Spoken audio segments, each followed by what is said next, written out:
ওকে বন্ধুরা, এখন 2024 সময়। তো এই সময়ে মাধ্যমিক রেজাল্ট হয়ে গেল। এবার 11 এইচএস এই যে রেজাল্টগুলো আউট হতে থাকবে।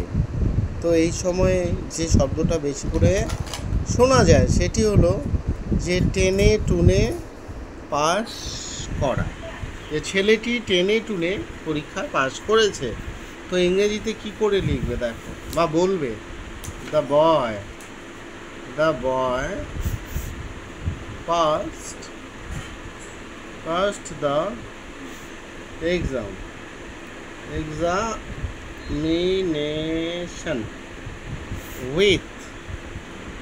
examination with great difficulty.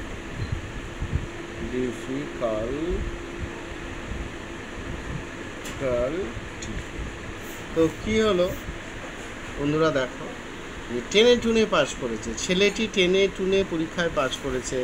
সেটা এমপি হতে পারে, মাধ্যমিক পরীক্ষা হতে পারে, এইচএস হতে পারে, 11-এর হতে পারে,